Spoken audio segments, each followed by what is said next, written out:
What if one of the most powerful anti-aging tools isn't a pill, isn't a supplement, and isn't something expensive you order online? What if it's something much simpler? Running. Now let's be careful here. I'm not saying running makes you younger. I'm not saying it stops aging. I'm definitely not saying every runner somehow has the body of a 25-year-old. But I am saying the science on this is more interesting than most people realize, because researchers are now asking a different question. Not just, does exercise help you live longer, but also, does exercise change how fast your body ages on the inside? And that's where this gets really fascinating, because your calendar age and your biological age are not always the same thing. You and I both know people who are 70 and seem full of life, and other people who are 55 and already look and move much older. So in this video, I want to answer one question as honestly as I can. Can running really slow biological aging? And just as important, what does the science actually say without the hype? Hi, I'm Ralph, and welcome to the Ageless Runner. First, let's define the idea. When researchers talk about biological aging, they're talking about how old your body seems to be functioning on the inside, not just how many birthdays you've had. So two people can both be 65 years old, but one may have healthier blood vessels, better metabolic health, stronger function, lower inflammation, and cellular patterns that look younger than the other. The difference is what people mean by biological aging. That's why this topic matters, because most of us are not just trying to add years to life. We want to keep our strength, our independence, our energy, our ability to still do the things we love. And if running helps with that, then this is not just a science topic, it's a quality of life topic. One of the most talked about markers in this whole conversation is telomere length. Telomeres are protective caps on the end of our chromosomes. Over time, they tend to get shorter, and that shortening has often been linked with cellular aging. And here's where running enters the picture.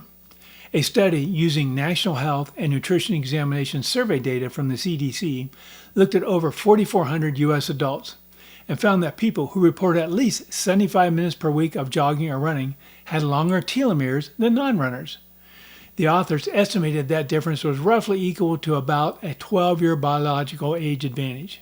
Now that sounds dramatic, and it is dramatic, but this is where I want to stay grounded. That does not mean running literally makes you 12 years younger.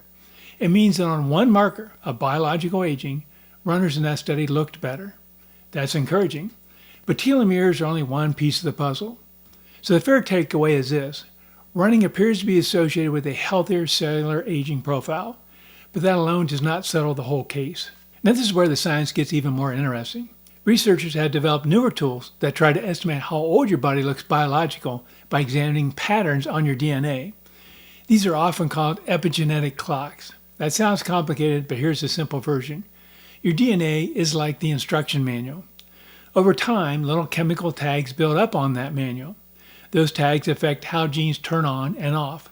Certain patterns tend to show up more in people whose bodies are aging faster. Researchers use those patterns to estimate whether someone seems to be aging a little faster or a little slower than expected. Think of these tools like scorecards. They're not telling you your real age. They're giving researchers a way to estimate whether your body seems to be aging in a healthier way or a less healthy way. And two of the best-known scorecards are called PhenoAge and GrimAge. Now don't let those names scare you off. PhenoAge is basically a tool that estimates how old your body seems based on patterns linked to health and function.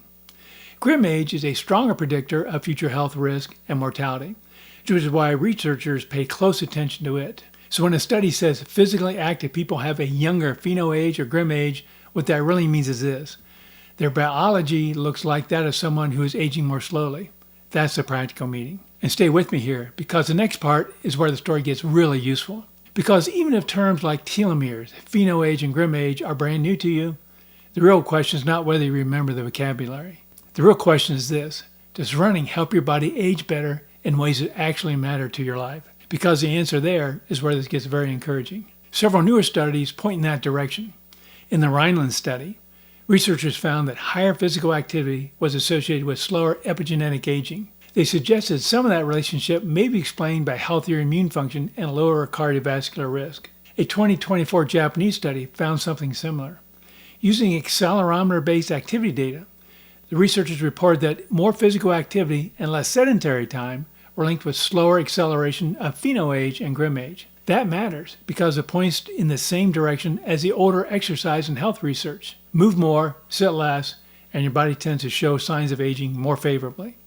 Now, to be fair, these studies do not prove that running alone is the cause, but they do strengthen the idea that regular physical activity is tied to healthier biological aging, and that's a pretty big deal. Now let's step back from biomarkers for a second, because at the end of the day, what most people care about is not just what's happening on a lab measure. They care about outcomes. Can running help you stay healthier? Can it help you live longer? Can it help you stay active and independent? And here the evidence is very strong. A widely cited long-term study found that runners had a 30% lower risk of all-cause mortality and a 45% lower risk of cardiovascular mortality compared with non-runners. The study also estimated about a 3-year increase in life expectancy. And here's one of the most encouraging parts. The benefits were seen at relatively low doses. This is important because a lot of people think if they're not running high mileage, it barely counts. And that's just not what the evidence suggests. So no, you don't need to run yourself into the ground to get meaningful health benefits. That is exactly the wrong lesson. Now, I also want to keep this honest. Not every study tells a story in exactly the same way. A newer 2025 twin study suggests the picture may be a little more complicated than some headlines make it sound. When researchers compared twins and tried to account for genetics and other lifestyle differences, some of the apparent advantages of being more active got smaller. In plain English, part of the benefit may come from exercise itself, but part of it may also be that healthier people are simply more able to stay active in the first place. That does not mean running doesn't help. It means we should be careful not to oversell it. And honestly, I think that makes the case for running stronger, not weaker. Because when the evidence is good, we don't need hype. We just need to tell the truth. Running probably helps a lot. It just doesn't explain everything. So what should the average runner take from all this? Here's what I think the real message is. Running probably does not stop aging, but it very likely helps you age better. It supports cardiovascular health. It supports metabolic health. It supports physical function. And several lines of research suggest it may also be associated with slower biological aging on the inside. That means the anti-aging value of running is probably not about chasing extreme mileage. It's more about consistency, doing enough, doing it regularly, and doing it in a way that your body can recover from. For older runners especially, that matters. Because the goal is not to train like you're 25.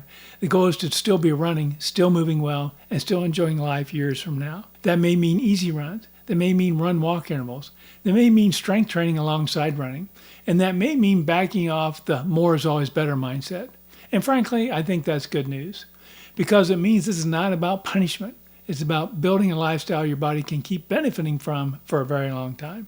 So, can running really slow biological aging? My honest answer is probably yes, at least to some degree. The evidence does not say running makes you immune to aging, but it does strongly suggest that runners and physically active people tend to age better, stay healthier, and in several studies show more favorable biological aging markers. And to me, that's more than enough reason to keep on going. Not because running makes us young forever, but because it may help us stay stronger, healthier, and more alive for longer. If you made it this far, I'd love to hear from you. Do you feel running has helped you age better? Let me know in the comments. And if you want more science-based videos on running after 50, 60, and beyond, be sure to subscribe to the channel. Because the goal here is simple. Run smarter, go longer, and stay ageless. Again, I'm Rob. Thank you for being here.